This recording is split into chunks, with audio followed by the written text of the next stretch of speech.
Buddy. Whoa, okay. um, this is the Quinney College of Natural Resources Fall Seminar. And my name is Chris Lukey. I'm the Dean of the Quinney College. And I'll be introducing a fair number of the speakers in this series. We're going to meet each week at this time, 4 o'clock in this room. We had and we still plan to have most of the speakers here in person. And until about an hour ago, Dr. Peter Howe was going to be here in person. He found out one of his family members may be exposed to COVID, and so they're waiting for some tests. So we quickly transitioned to remote again, like, because we're so good at that. You know how that goes. Every week there'll be a sign-up sheet somewhere that you should check off your name if you're taking the class for credit in either Environment and Society, Watershed Sciences, or Wildland Resources. There's different sections for undergrads and grad students, so pay attention to that. Today, I'm very happy to introduce Dr. Peter Howe.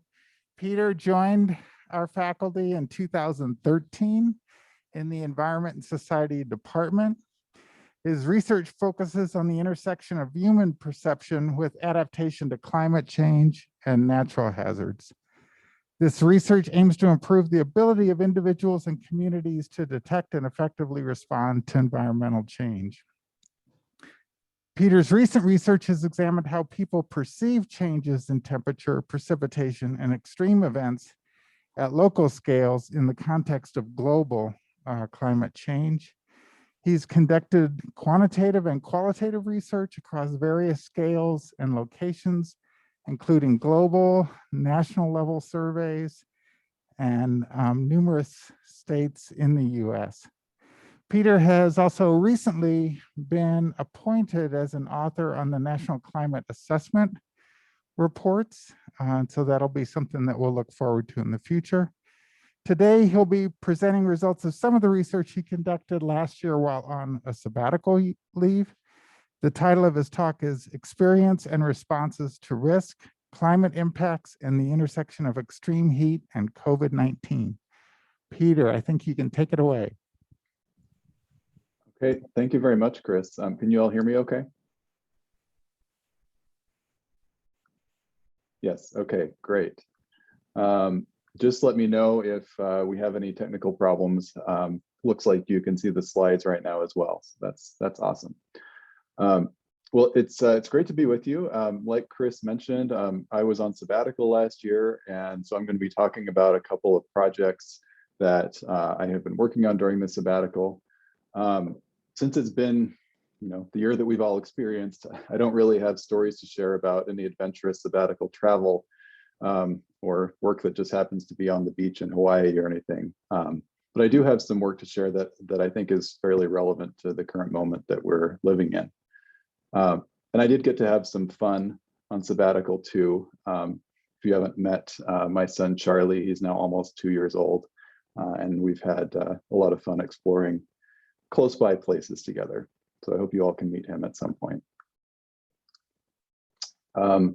So stepping back a little bit, Chris mentioned about the kind of research that I do. I'm a geographer, for those of you who aren't familiar with my background. And I consider myself an environmental social scientist. So I think a lot about how we perceive and respond to environmental changes, particularly the kinds of changes that are creating big risks for individuals and communities, like climate change and its impacts on extreme weather. And just recently, like even in the past week or two, we've been living through these multiple intersecting environmental hazards that are being made worse by climate change. I think these couple of tweets have really hit home for me. These intersecting hazards are really, hitting home to me how climate change is making our lives, is changing all of our lives and affecting all of us in ways that I didn't really even fully anticipate when I started studying this stuff over 15 years ago.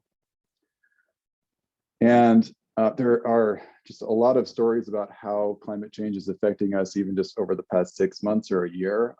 One that's really stuck in my mind that's relevant to the work I'll be talking about today is the case of this town of Lytton, British Columbia, a small mountain town of a few hundred people. And during the heat wave that hit the Pacific Northwest back in June, Lytton recorded the highest temperature ever seen in Canada, which was almost 50 degrees C or 121 degrees Fahrenheit. And then the next day, 90% of the town was destroyed by a wildfire.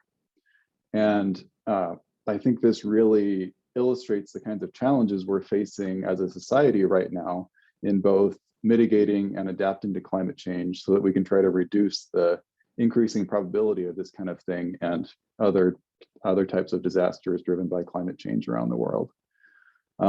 From a research perspective, a topic that I keep coming back to that relates to this is how these kinds of disasters and experiences with extreme weather are changing people's attitudes and behaviors. And this is one of the fundamental research questions that drives a lot of my work, which is how does personal experience shape our responses to risks?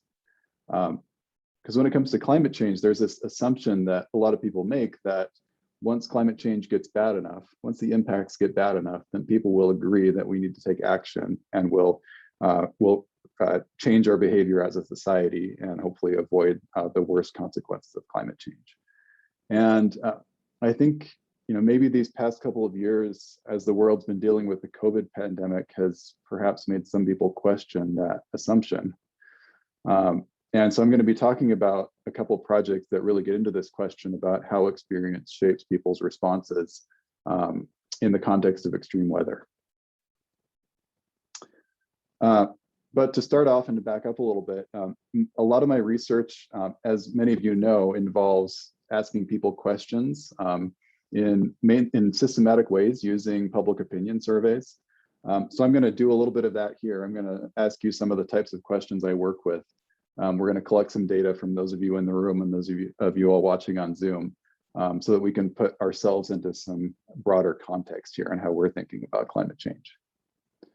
So hopefully we're going to see if this technology is working. We're going to be using Poll Everywhere, which is a pretty flexible way for you to respond here. You can text my name 212 to this number 37607. Do that, and then you can respond to this question, or you can go to this website, pollev.com/peterhowe212. And the question is, do you think that global warming is happening? This is a question that we ask on large national public opinion surveys. And oh, awesome, it looks like data is coming in. So feel free to provide your response here, and we'll wait a few seconds for everybody to respond.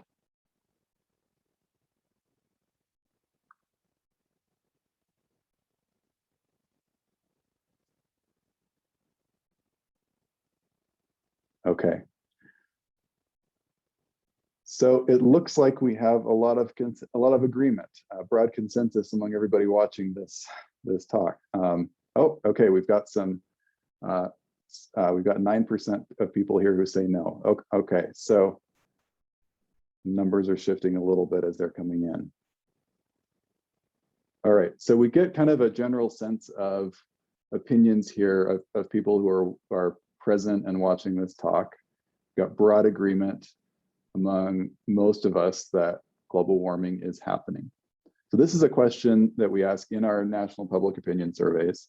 And nationally, we see that the agreement among people watching here is probably higher than the country as a whole, but the country as a whole, by and large, also says yes to this question. Global warming is happening. This is a number that for a long time was holding steady nationally, but has in the past couple of years been increasing again. We have over 2/3 of adults in the US do agree that global warming is happening. We ask a lot of different questions, though, that kind of dig into other dimensions of how people are thinking about climate change and global warming. One of these is this one. How much do you think global warming will harm people in the United States? Go ahead and answer this one using the same number or same website.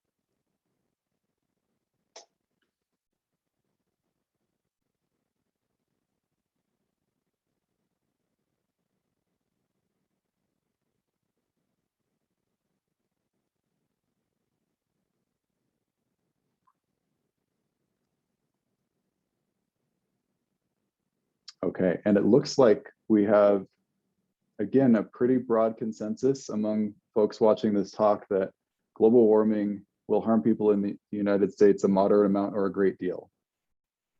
And that is in line with the majority of people in the US. For those of you who aren't familiar with the maps that I'm showing, these are the Yale Climate Opinion Maps, a project that I've led and been working on for a long time. You can see and interact with these maps and download the data at this website here. So the majority of people in the US do agree that global warming will harm people in the US. And many would probably also say that it is harming people now in the US. There's a little bit of geographic variation in the responses to this question. In Utah, it's 55% of people, as of our most recent surveys, who say that global warming will harm people in the US. But to drill down to a little bit more of the immediate consequences of global warming, I have one more question for you, which is, how much do you think global warming will harm you personally?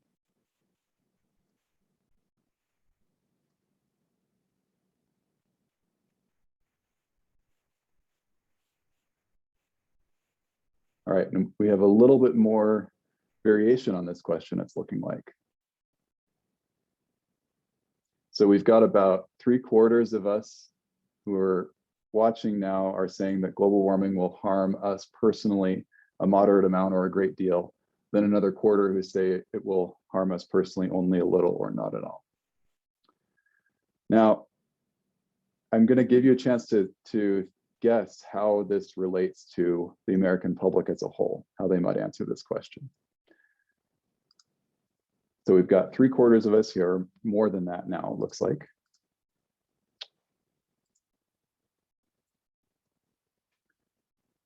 And that doesn't compare very favorably to how the public as a whole is thinking about this question. So a minority of people around the country think that global warming will harm them personally. This is a big difference from that last question in the number of people who think it's harming people in the US on an abstract basis.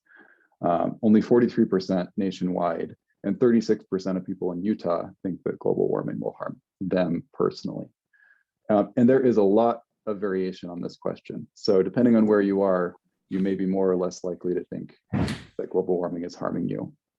So this is, if we zoom into the county level, you can see some of this geographic variation. So if you're located in coastal California, you're in a place where most people do think that global warming is going to harm them personally, or if you're in South Texas or in Miami.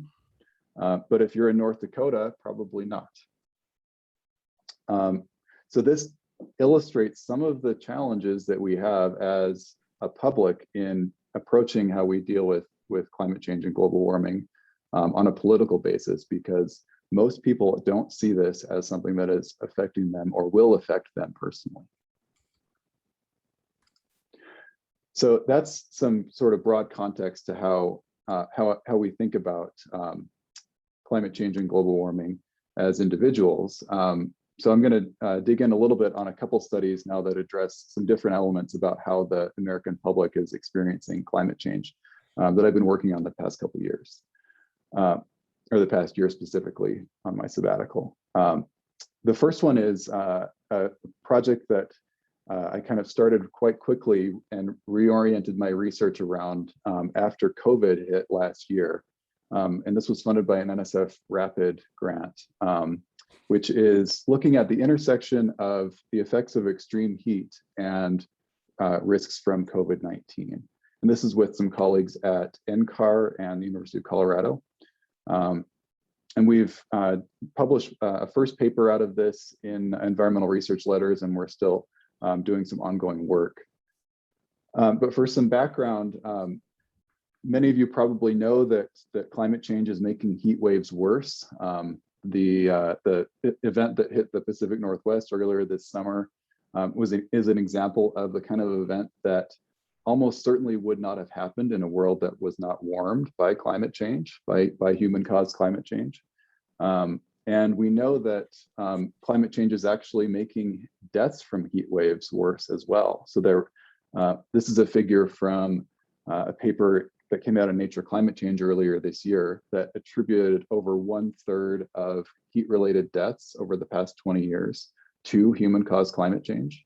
This is thousands or tens of thousands of deaths that probably would not have happened in a world that was not warmed by climate change. So for this project, we did a nationally representative survey, a series of surveys over the past summer, the summer of 2020. And we were looking at how people are personally experiencing extreme heat, as well as their personal experiences related to COVID, and the behaviors that people were engaging in to protect themselves, both from heat and from COVID. So this was an online probability-based panel survey, which means that people are recruited to take surveys on a representative basis. These are kind of the current gold standard for public opinion surveys that are replacing telephone surveys, which are increasingly hard to do and unreliable. And so we can, with pretty high confidence, say that the responses to this survey are representative of the national population, with a margin of error of around 2 percentage points. We had about 3,000 responses to this survey. So some of the top line results, we found that over last summer, about 1/4 of Americans had experienced at least one health symptom themselves from extreme heat. They had also, many Americans had experienced other impacts like feeling too hot at home or experiencing decreased productivity at work. And we found, perhaps unsurprisingly, that a large number of Americans have limited access or no access to cooling at home. There are many people who don't have AC. That was about 6% of Americans from our surveys. And then a large number of people who had access to air conditioning or evaporative cooling, but couldn't use it effectively in their house. They may have had a window unit that was broken or ineffective at cooling their whole house, or they couldn't afford to use AC effectively to cool themselves down. So there are a fairly large segment of the public who don't have access to cooling, the necessary cooling that they need. Some other findings that we found were that COVID-19 also, unsurprisingly, had increased social isolation for the vast majority of the public last summer. 3/4 of people had reported that they had, across a number of different measures, had been more socially isolated. And we know this is one factor that increases people's vulnerability from extreme heat. There have been a number of great studies from social scientists that have found that people who are isolated at home are more likely to die or have negative health consequences from heat waves. Over 1/4 of people found that COVID-19 had made it more difficult for themselves to leave home. Almost 1/4 found that it was more difficult to check in on family, friends, and neighbors during hot weather, which again emphasizes the fact that COVID-19 magnified the social isolation that also magnifies risk from extreme heat. 15% of people found it more difficult to have others check in on them during hot weather, which is definitely exacerbates vulnerability for people who have limited mobility themselves. And then 10% of people found that as of last summer, it had been more difficult, or they'd been unable to get adequate medical care due to COVID-19. So one thing we also looked at was how who actually is more likely to experience those health symptoms from extreme heat. And we found that last summer, low-income people were much more likely than others to experience negative health symptoms than high-income people. Younger people were more likely than older people significantly to experience negative health symptoms. And Hispanic and Latino or Latinx respondents were more likely, significantly more likely to experience negative health symptoms from heat.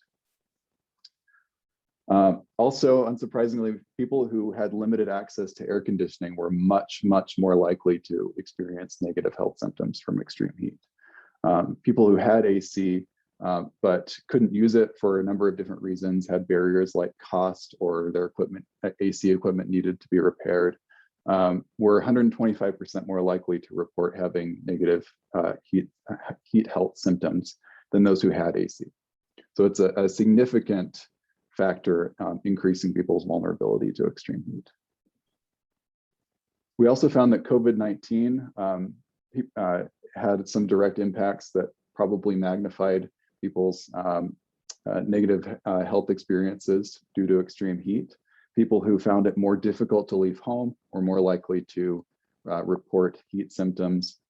People who had lost income from their job, maybe they'd been furloughed, were much more likely to report negative heat symptoms.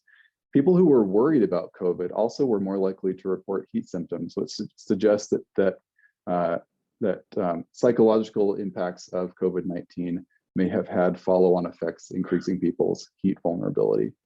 And people who were more socially isolated were more likely to report heat symptoms. So we looked at several other effects of COVID-19 on other behaviors, as well as impacts of the pandemic, including being able to use AC at home.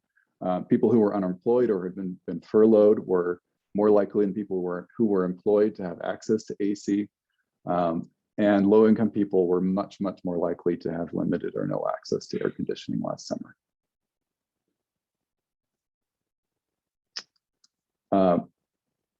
And again, this is looking at effects of COVID-19 on access to air conditioning at home. And people who were already affected by COVID and had limited mobility or more social isolation also had more limited access to cooling. And this is a particular challenge related to the pandemic and extreme heat, where one of the responses that many large cities have taken to extreme heat is to create cooling centers, which are public buildings where people can go for refuge from extreme heat during heat waves.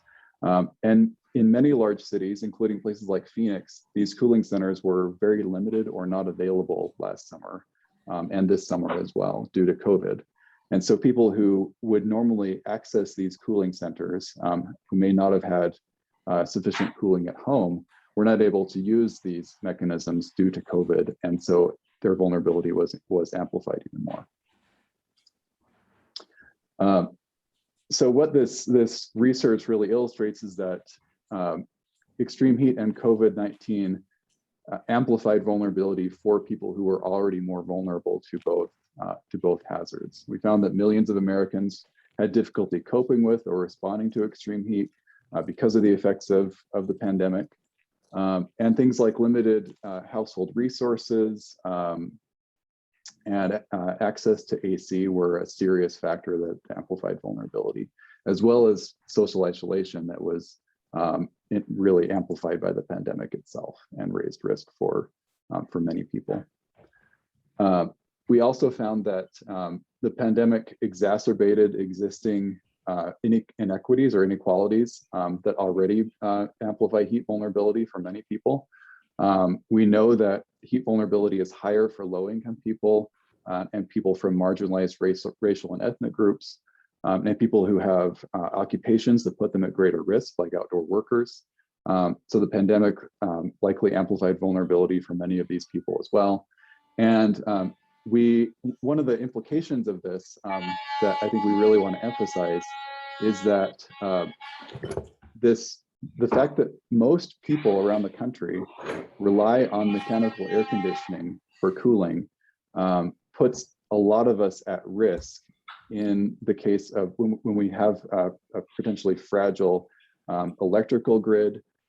If that access to mechanical air conditioning fails, then that puts many, many, many people at risk from extreme heat. And we don't have the kinds of building codes in place to promote survivability in residential buildings. And we don't have the access to community cooling centers that we would need, especially during COVID, to address these issues. I'm getting some feedback on the Zoom. I'm wondering if someone can address that.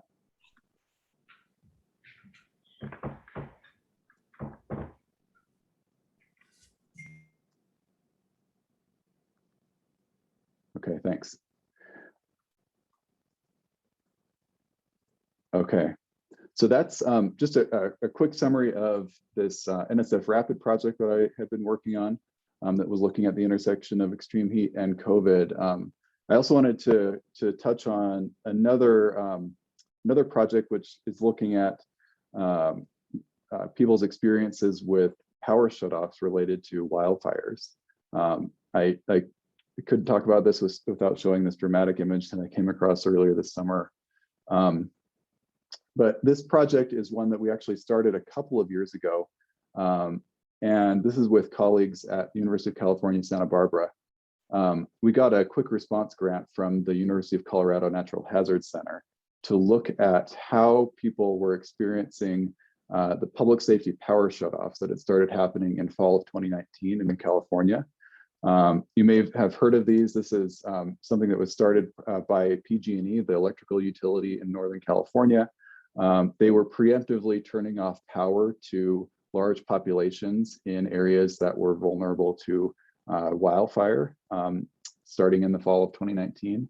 And many communities here were without power for multiple days as a result of these preemptive power shutoffs or public safety power shutoffs. So we had another quick response project that actually took the spatial data that was released by PG&E for where these public safety power shutoffs were going to occur. And we rapidly turned that around and conducted a mail survey where we contacted people who were located within the areas where public safety power shutoffs were going to occur. And we contacted these folks just within a couple of weeks after the power shutoffs had happened and directed them to a web survey. And we also surveyed people outside of these power shutoff areas in California as a comparative group to see how the experiences of these power shutoff events may have shaped their attitudes on things like climate change, as well as the behaviors that they had taken themselves to protect themselves from wildfire and other kinds of behaviors and policy responses that they may have had. We had about almost 900 responses, about half and half from inside areas where the power shutoffs were to have occurred, as well as outside those power shutoff areas. This is just a map of where those power shutoff areas happened. We didn't survey Sonoma County because there was an ongoing wildfire at the time in Sonoma County. But these other areas in orange are places where the power shutoffs happened. And then these black dots, if you can see them in this zoomed in map of the Bay Area, show some of these households that we had sampled for surveying. And we were really, one other thing to note about this project is we were really targeting people who were right on the boundary between where the power shutoff was going to happen and right outside of the boundary of where it was going to happen, because we were operating under this assumption that the actual area of the power shutoff is somewhat exogenous to people's choice of where to live. And we could exploit this kind of spatial variation in the distribution of where those power outages happened as kind of a natural experiment to see how experiencing this power shutoff may have shaped people's responses and behaviors and attitudes. So some overall results we found, people who were in the outage areas, the most common duration of an outage was about 3 days in that fall of 2019. Some people had a power outage for 10 days though. And for some people, it was more like 1 or 2 days. People who had experienced those power outages, by and large, were most worried about being able to communicate with other people, being able to care for their family, and completing common household tasks. Some people were worried about running out of food and water, or running out of medications, or traveling to and from work. But the main point of this study was to compare directly people who had experienced these power shutoffs and those who did not. So we actually then, after sampling and collecting our survey data, we conducted a matching exercise where we directly matched people who had experienced power shutoffs to people who were in similar neighborhoods on a number of different attributes who had not experienced those power shutoffs. So we could conduct a direct comparison on how the experience of that power shutoff may have affected people's attitudes. One thing that we found here was that experiencing a power shutoff led people to distrust their power utility. For most people, this was PG&E. So people who had experienced a power shutoff were much more likely to say that they completely distrust their electrical utility, and they were more likely to say that their utility was responsible for the power outages. There was no difference in people saying that PG&E was the cause of those wildfires, which subsequently they have been found to be legally responsible for some of the fires in 2019. There was no difference in support for restructuring PG&E, although there was broad support across all of our survey responses for restructuring the utility. We also looked at public attitudes towards government officials and how the power shutoffs may have affected those. We actually found no difference in attitudes towards political leaders between those who had experienced the shutoffs and those who did not. Trump approval in California was very low, and there was no difference between the two groups there. Approval for Governor Gavin Newsom was higher, and no difference between the groups there, and approval for their local government officials didn't change either.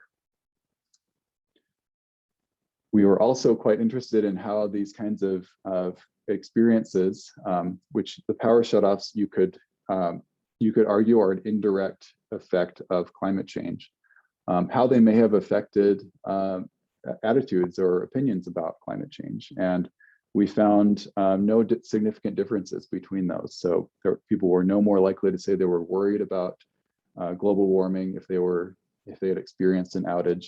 They were no more likely to support net zero carbon policies or an 80% clean energy standard by 2030. What we did find, though, was some differences at the household level in the kinds of behaviors that people said they would undertake to protect themselves from wildfires in the future. These are adaptation type behaviors that would help them adapt to future power shutoffs or future wildfires. The strongest effect was purchasing a backup generator. So people who had experienced a power outage were about 16 percentage points more likely to say they would purchase a generator. They also said they'd be more likely to install a home battery backup system, about 4 percentage points more. People who had experienced an outage were also more likely to say that they would change their home landscaping to reduce wildfire risk. And people who had experienced a power outage were also less likely to say that they would purchase an electric car as their next vehicle. And we saw no difference in some of these other questions, like preparing for a future outage by buying extra food and water, installing solar panels on their home, or moving away from the area. So particularly this last point may provoke some questions about how this kind of personal experience, although it may promote certain adaptive behaviors like buying a backup generator or a home battery system, may actually promote some behaviors that are contrary to climate change mitigation, like leading people to be less likely to buy an EV. So these experiences, they promoted these kinds of household level adaptations that may be protective against wildfire or may help people if they were to experience a shutoff again. But it also may promote some of these maladaptive responses, like I mentioned, like not purchasing an EV.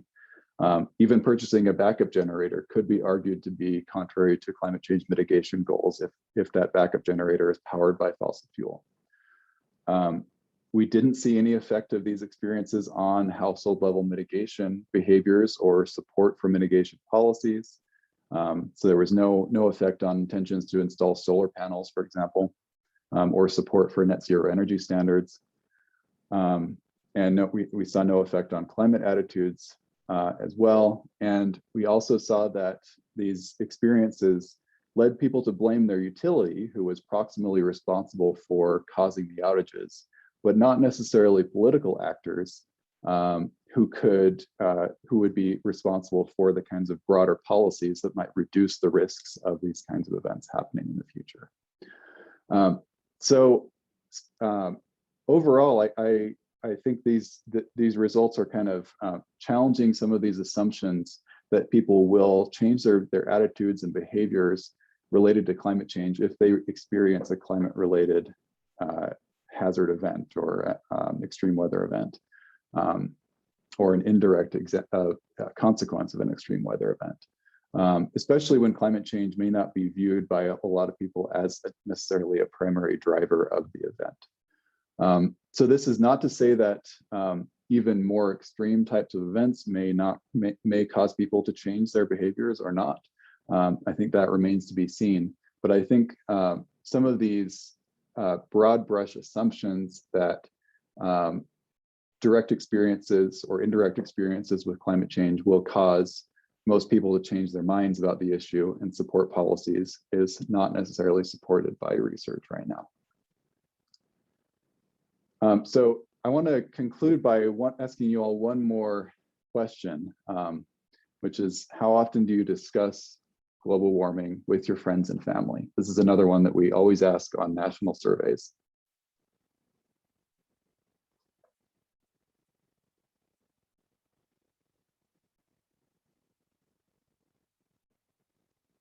Okay. Great to see data coming in here. This is looking very favorable. So it looks like we have a pretty strong majority of all of us who say that we discuss global warming often or occasionally, which is really reassuring to hear. And if we compare these numbers, so among all of us, if we're at about 90%, how does that compare to the country as a whole? Well, about 35% as of 2020, 35% of people said that they discussed global warming often or occasionally with their friends and family. So we're doing a lot better than most people. In Utah, the number is 36%. It's actually a little bit higher than the country as a whole, which is one of the few places where Utah is higher on our climate opinion data than the country as a whole. But I want to end with this because I think that, and the research supports that talking about climate change ourselves is important because we know that most people are concerned about it. Most people are worried about climate change and think that it's going to impact the country and think that it's happening. But very few people talk about it. Only about a third of people nationwide actually talk about it very often. And because we don't talk about it very much, many people who are concerned feel like they're actually in the minority when they're not.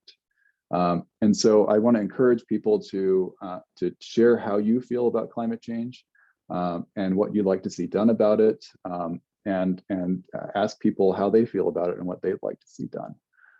I think this is bringing climate change into our everyday conversations is one of the first and easy things that we can do to have a hopefully begin to have a meaningful impact on broader scale policies about the issue.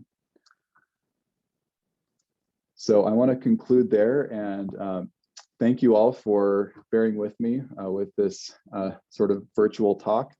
And if people are interested in these kinds of questions that I talked about, I just had a review article come out about this idea of extreme weather experience and opinions about climate change. I'm happy to send you a copy if you're interested. And I want to acknowledge my co-authors on this work, Olya Wilhelmi, Mary Hayden, and Cassie Olenek, as well as Matt Obilnberger, Leah Stokes, and Mark Lubell. And thank you very much. I'm happy to take questions. Thanks, Peter. I think I have a microphone here that I can ask people if people have questions. I don't see a ton of hands coming up. Okay.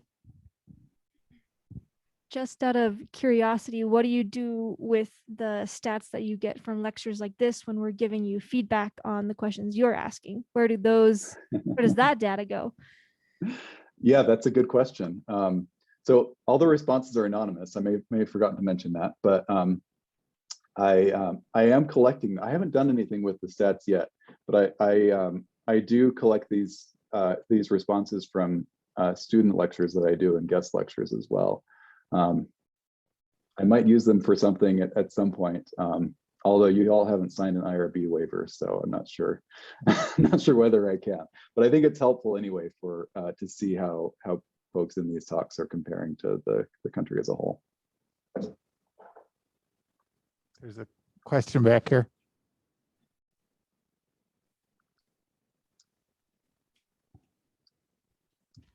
Hi, Peter. That was a great talk. I was curious, I thought your documentation on the COVID-19 effects and or rather how COVID-19 affected heat exposure was really interesting. Could you go in the other direction? Could you say anything about how heat exposure altered COVID-19? Yeah. So higher transmission rates or anything? I don't know. sorry, say that last part Like, again. could you see, like, did transmission rates amplify in the presence of extreme heat, or did your participants say anything about their COVID experiences during heat events, or I don't know? Yeah, great question. So that the converse, where we look at people's self-reported impacts of COVID-19 and how it was affected by extreme heat, we haven't looked at much specifically with these data. So we collected our data in summer of 2020, and this was before we had vaccines and before we had really large scale transmission in the US. So we found that it was in the single digit percentage points people who had personally contracted COVID or had family members who had contracted COVID. So we can't necessarily say with our data, we don't really have the sample to look directly at how heat may have made that more likely. Although I think we know from other research that heat does cause the kinds of behaviors in some cases that can make COVID transmission more likely, like causing people to go inside into potentially poorly ventilated spaces and cause them to be more exposed. But yeah, that's a really good question.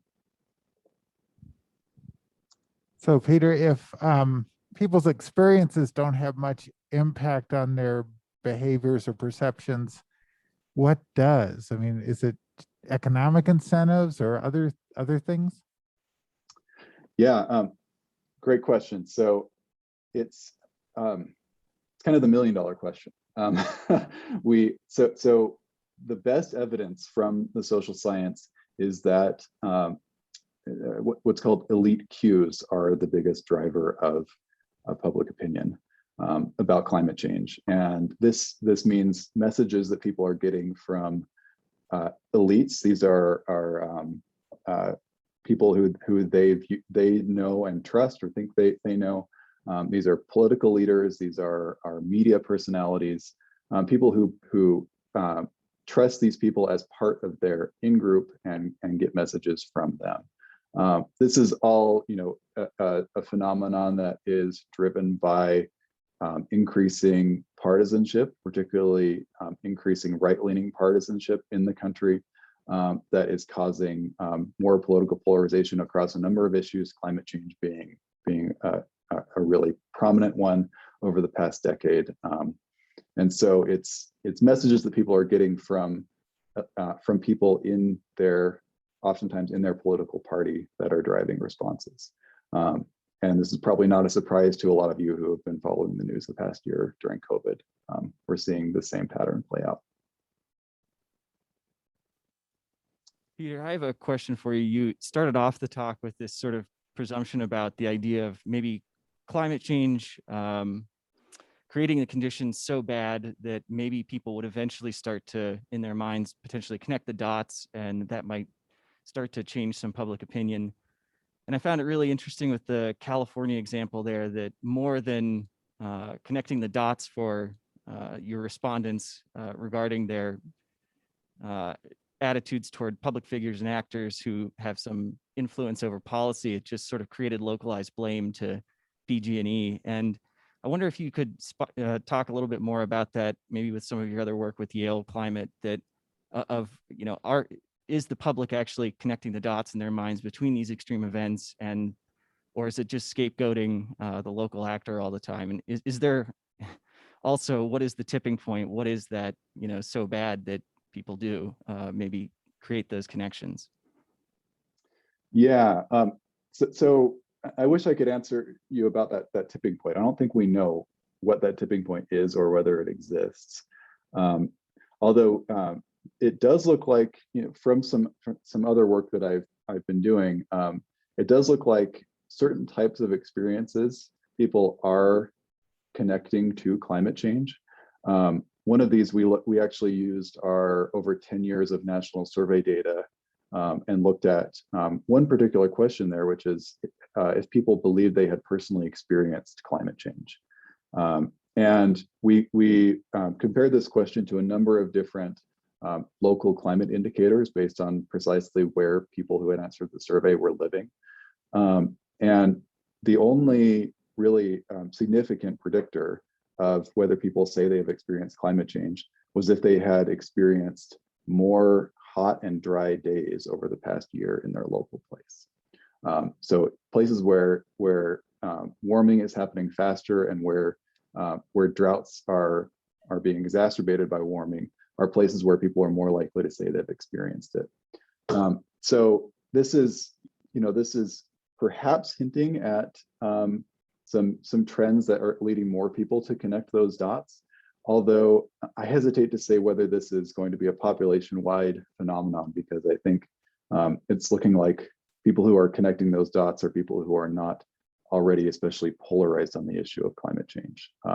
So there's a segment of the population, about 10 to 15% of people in the US who are extremely dismissive of climate change being a real thing or something that we need to do about it. I wouldn't expect those people to be connecting the dots. I would also expect another 20 to 30% of us to have already connected those dots many years ago. And so the people in between are the folks who may be subject to changing their opinions about this. And so, I think that the science is still out on what the magnitude of those kinds of experiences will be on shifts in public opinion more broadly. But it looks like it may be possible, but I think it's not necessarily just a cut and dried, yes, I've experienced this, I'm going to change my mind for the majority of the population. Okay, thanks, Peter. Let's give Peter one more round of applause. Thanks. And then for those of you enrolled in the class, make sure you check off your name on the sign-up sheets in the back of the room. Okay, thanks, everybody.